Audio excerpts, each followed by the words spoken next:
Hello! Today we're making cinnamon rolls with a perfect, not too sweet cream cheese frosting.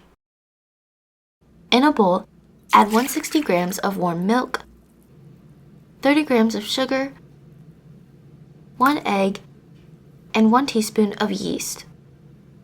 Mix until the yeast is dissolved. Then add 2½ cups of flour and a ½ teaspoon of salt. Mix until the dough starts to form. It should be a little sticky, but still be able to combine together. Cover and proof for 30 minutes. Then add 40 grams of very soft unsalted butter and flatten it into the dough. If your butter isn't soft enough, you can microwave it for 10 seconds. Begin to use your hands and knead for 5 to 10 minutes. It should come together to form a non-sticky but still soft dough. If your dough is still too sticky, you can add more flour, and if it's too dry, you can add more water. Grease the bowl with oil. I used vegetable oil. This will help the dough come out easier after we proof it again. Cover and proof for 1 hour. Meanwhile, we can make the cinnamon filling. In a bowl, add 80 grams of brown sugar, 55 grams of soft unsalted butter, 1 tablespoon of ground cinnamon, and a pinch of salt. Mash this mixture together until it becomes smooth and well combined. If it's still too hard to combine, you can microwave it for 5 to 10 seconds. Prepare your surface and rolling pin with flour. I recommend using a very big cutting board because we will have to roll out the dough into a large rectangle. Evenly spread the flour to ensure that the dough won't stick.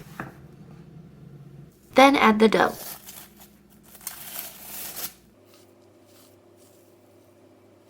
First, you'll be able to spread it out with your fingers as it will be very soft, but then continue rolling it out with a rolling pin. I suggest rolling it into a 12 by 16 inch rectangle.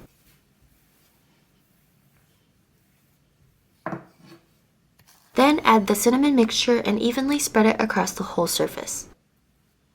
Make sure you get all of the edges as well. Start rolling it up from the short side. Make sure it's not too loose and not too tight. If it's too tight, the center of the rolls will pop up when it bakes. If it's too loose, the filling will spill out. Pinch the ends together to help the dough stay in place. Then cut it into 9 equal parts. I suggest using dental floss instead of a cutting knife. I also decided to cut off the ends for a neater finish.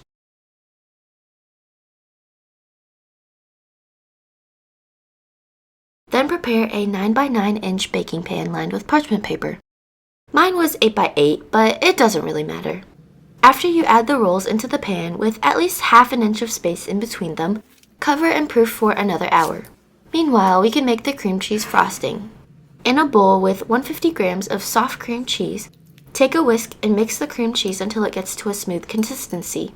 Then add 30 grams of powdered sugar, 3 tablespoons of milk, and a ½ teaspoon of vanilla extract. Mix again.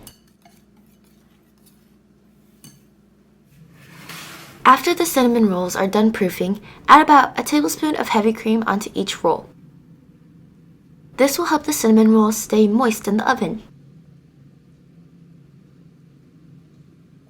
Then bake at 350 Fahrenheit or 175 Celsius for 25 minutes. Once you take it out, add it to a cooling rack.